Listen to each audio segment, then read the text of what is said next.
역대상 18장을 읽었습니다.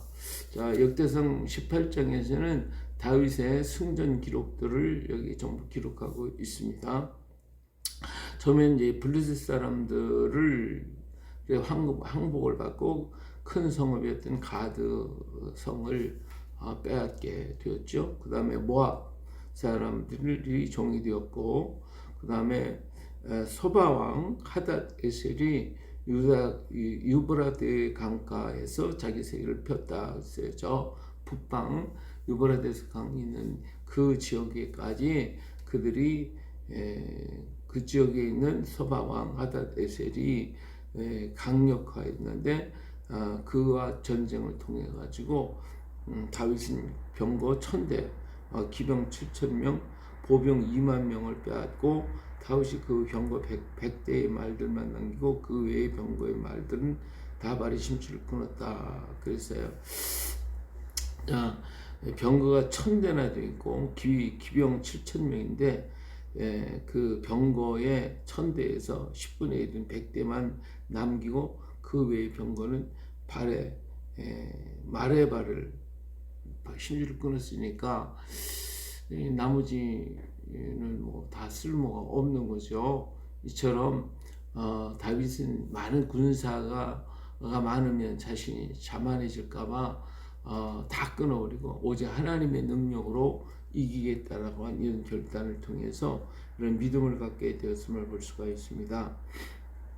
또 아람 사람이 소방왕 하다데스를 도우러 왔어요. 아람이 이제 북방이잖아요. 아람과 그 위에 소바 이 땅이 사실 하나님께서 유브라데스 강 거기까지 하나님께서 그 땅을 밟으라고 했기 때문에 그 땅까지 쳐들어가서 다윗이 그 땅을 점령했고 그곳에서 많은 것을 얻어올 수가 있었고, 또 하나님께서 아람의 수비대를 두어가지고 그쪽 북방에 있는 사람들이 함부로 하지 못하도록 그것을 지켰던 것을 볼 수가 있습니다. 이렇게 해서 이 북방까지 저 유브라데스 강역까지 전부 다 점령해가는 이런 모습을 볼 수가 있는데, 다윗이 하닷 에셀에게서 빼앗은 것이 뭐냐, 금방패 이걸 다 가지고 왔고, 또 거기에는 심이 많은 놋이 있었는데 이 놋을 전부 다 가져와서 그것을 나중에 솔로몬이 이것을 가지고 성전에 성전 건축하는데 쓸 수가 있게 되었다라고 하는 거죠. 놋대와 기둥, 뭐 놋그릇 이런 것들을 만드는 큰 도움이 됐습니다. 하마당이 다윗이 소바왕 하닷 에셀을 물리친 것을 듣고 이 하마당이 찾아오죠. 하마당이 찾아와요.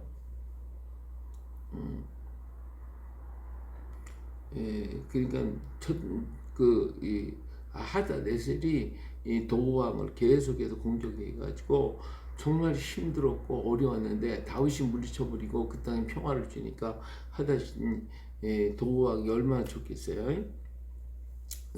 하도람을 보내가지고 우리가 다윗 때문에 편안하게 됐습니다 하면서 가가지고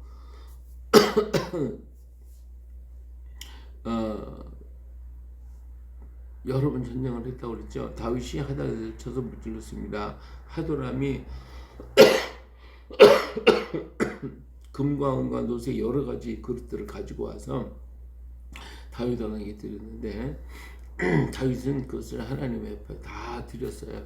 이게 뭐 다윗은 하여튼 자기가 성전을 건축하려고 하지 못했는데 하나님께서 성전 한다고 하는 그 말을 한 다윗에게 한없는 축복을 허락해 주셨고, 다윗 왕조를 세워 주시겠다고, 내가 내 집을 짓는다면 나는 내 집을 지어 주겠다고 하신 하나님께서 다윗을 왕조를 일으켜 세우셨던 것을 볼 수가 있어요. 이 일에 너무 감사해서 다윗은 하나님 앞에 가져왔다면 뺏었다면 전부 다 하나님께 다 드렸어요. 하나님께 다 그래서 다윗 왕이 그것도 여호와께 드렸다. 그래서 에돔, 모압, 암몬 자손, 블레셋 사람, 아말렉 사람들 이방 민족에서 빼앗은 은금 써온 은금과 함께 다 하나님 앞에 드렸어요. 자, 그런가 하면 이제 수르의 아들 아비새가 저 소금 걸작이 다시 말하면 사해 바다죠. 그 염해 바다 밑에 있는 에돔 사람, 그 동쪽에 이제 에돔 나라가 있었는데 에돔 사람들을 쳐서 거기에 수비대를 줬고, 또 요압이 군대 장관이 되었고, 아헬럿은 아들 여호사밧은 행정관이 되고, 사독과 아비 아들 암물의 아들 아비멜렉은 제사장이 되고, 하여튼 이렇게 해서 큰 이 일꾼들을 다 세우게 됐고, 가는 곳곳마다 형통하게 했는데, 하나님께서 이렇게 말씀하시죠. 다윗이 어디로 가든지 여호와께서 이기게 하셨다. 그래서 이 얘기는 13절에도 있었고 6절에도 있어요. 6절에도 다윗이 어디로 가든지 여호와께서 이기게 하시니라. 예, 뭐 다윗이 가는 곳곳마다 승리하게 만들어요. 왜 이렇게 승리하게 했어요? 하나님의 마음이 합한 자가 되고 하나님 앞에 축복받은 사람이 되니까 하나님이 그냥 가는 곳마다 이기게 하고 승리하고 하나님이 저를 도우셨다 하는 것을 볼 수가 있습니다. 예, 그리고 다윗은 이 일을 실천하기 위해서 빼앗은 것을 자기가 쓰는 게 아니라 다 하나님께 드려가지고 하나님의 성전에서 그 많은 것들을 앞으로 지어야 할 것들이 필요한 대로 전부 다 하나님께 드리잖아요. 이게 얼마나 다윗의 그 열정이, 하나님을 향한 열정이 얼마나 극했는가, 했는가 하는 것을 볼 수가 있죠. 예, 그렇게 하나님의 마음에 들기만 하면 하나님께서 다윗이 어디를 가든지 형통하게 만들었고 이기게 만드신 것처럼 오늘 또 우리가 하나님의 마음에 합하고 하나님 뜻에 합했다고 하면 그 하나님이 우리 하나님이시고 다윗의 하나님이 우리 하나님이시니 하나님께서 또 그 역사 이루시지 않겠습니까? 근데 오늘 우리가 정말 다윗처럼 온 마음과 정성을 다해서 하나님을 섬기고 하나님의 말씀대로 하나님의 뜻을 이루기 위해서 우리가 과연 하고 있는가라고 하는 것이죠. 그렇지 못하고 내 생각과 내 판단과 내 기준대로 달려가고 행하려고 하는 이런 미련함이 있기 때문에 우리는 너무나도 부끄럽게 행할 때가 너무 많습니다.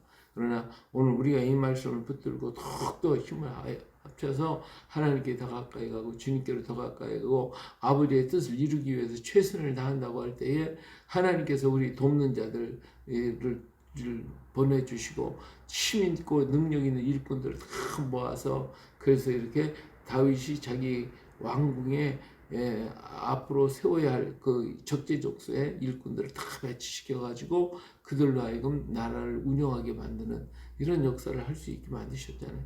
그러니까 하나님께서 다윗을 기뻐하셨기 때문에 전쟁에 대해서는 다 이기고 또 그 위대한 일꾼들을 힘있고 똑똑한 사람들을 이렇게 불러주셔서 그들로 모든 위치에서 일할 수 있게 해주셨잖아요.